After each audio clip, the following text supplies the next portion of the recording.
Hi, everyone, and welcome to this second Fliplet webinar. I think some of you are just kind of joining on, so I'm just going to get started slowly as I think we have a few more people that signed up, and I know it always takes a few minutes to download Zoom and get onto it. But welcome to those of you that are here already. My name is Joe Gustafsson, and today me and my colleague Brett will be showing you our new layouts editor.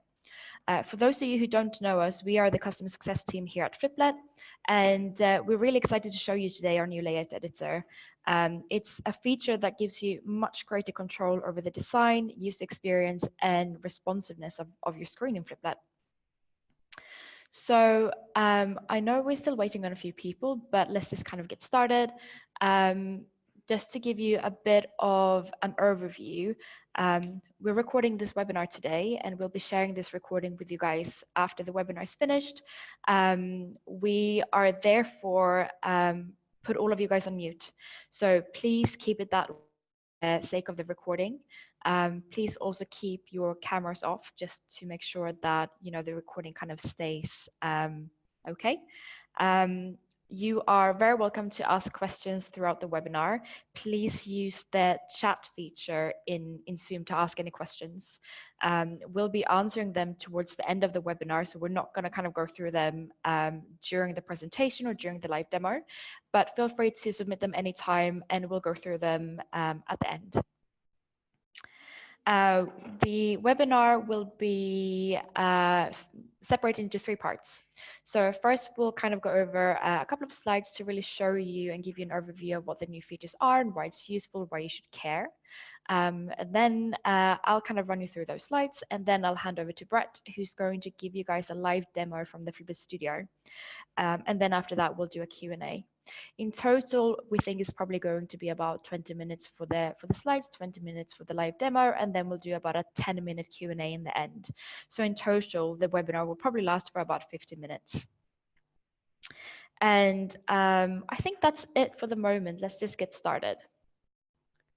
So the new editor, what is it? Let's just take a look. So our new system is called a block responsive model. Responsive means that the screen responds to different screen sizes, and therefore you can make a screen look different depending on its size.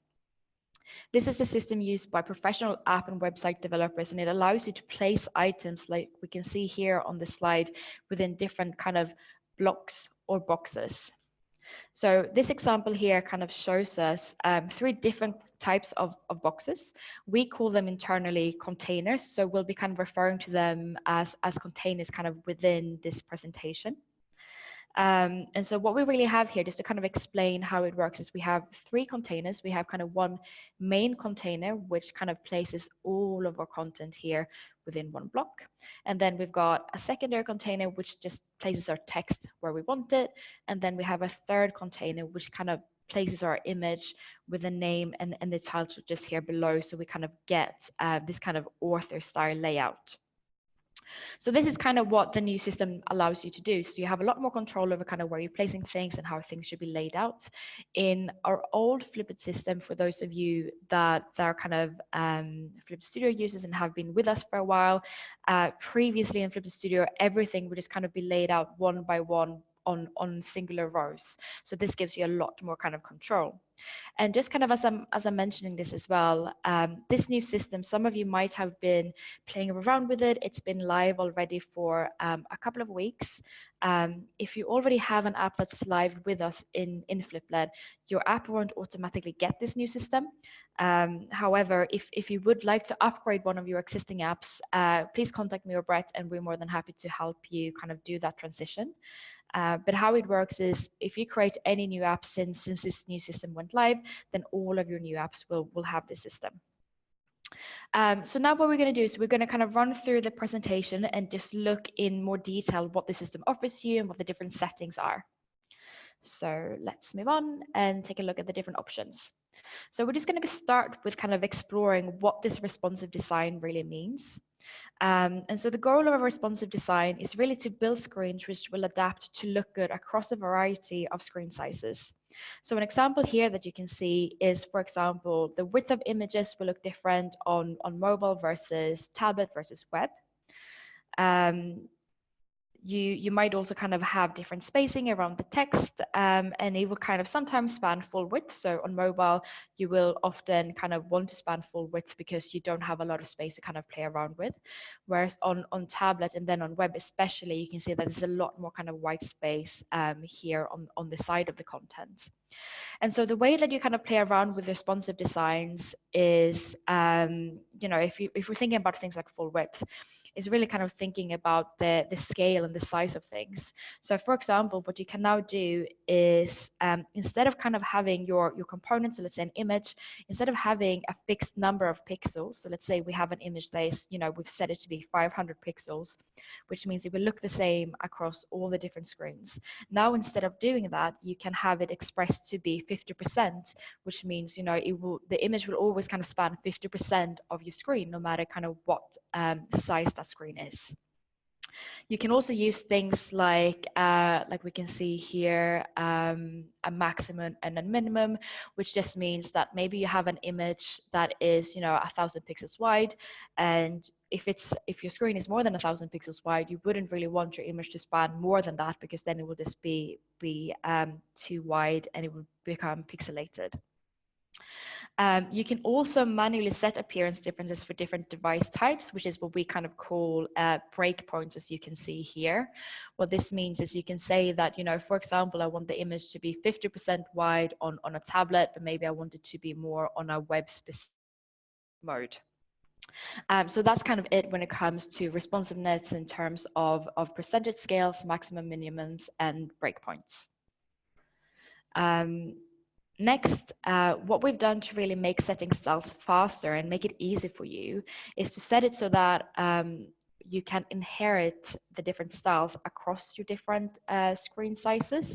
So the way that this works is when you're kind of setting your appearance for anything, you'll see these three little icons here that just allows you to set a specific layout for mobile, for tablet, and then for web.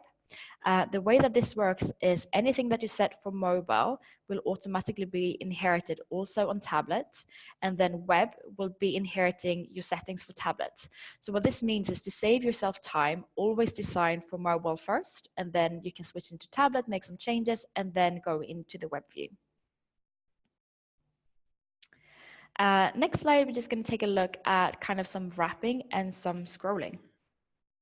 Many of you will be familiar with wrapping from using kind of a normal text editor. What it really does, it allows, kind of sets so that if the width of your content gets smaller, your content won't kind of disappear or get smaller. What happens is it simply just kind of wrap around into the next row below. So you can see the cards here just kind of keeps on going on the next row. They don't kind of get cut off or kind of get smaller or squashed. So this is something that you can set in the appearance settings. So you can see we've got our kind of content layout settings here. You can also kind of allow for which way that you want your content to be laid out. So you kind of want it to go in a row, maybe you want it to go downwards or upwards. So you can kind of set the flow direction here. What you can also do is you can set things to become scrolling. So for example, if we had our, we wanted this to only be one row, for example, but then maybe we wanted the cards to be scrollable. And so what you could do is you could set them to be scrollable either horizontally or vertically.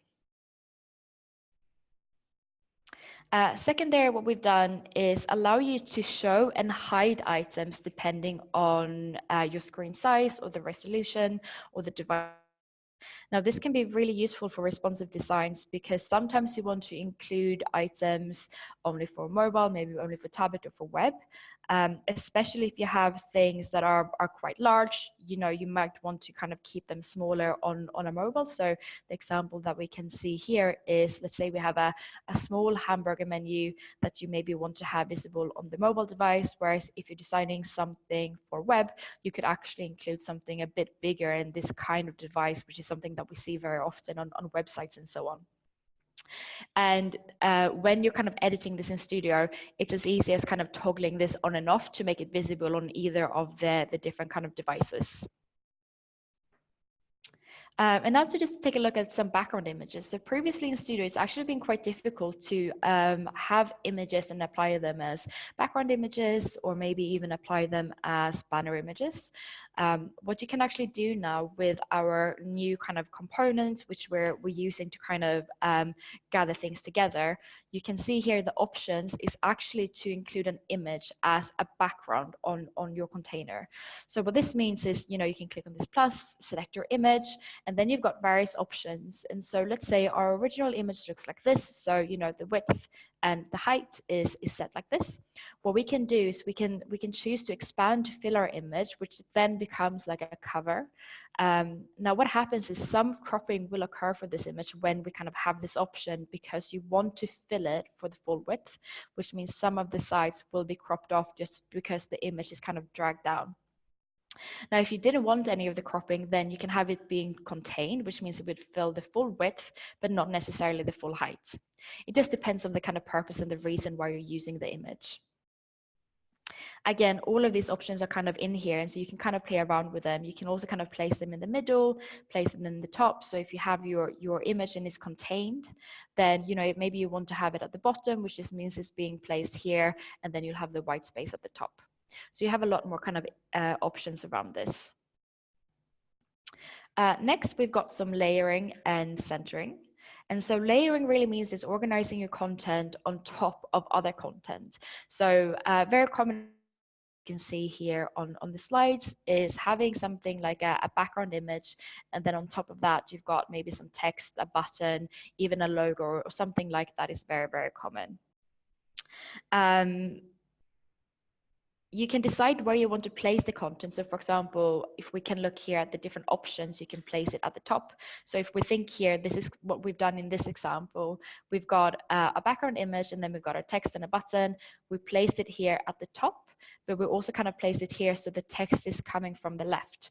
But you can also place this, to have the text coming from the right, or you can have it in the middle, which is what we see on this card here. So this card here will have a middle and a middle position, whereas this then has a top and a left alignment.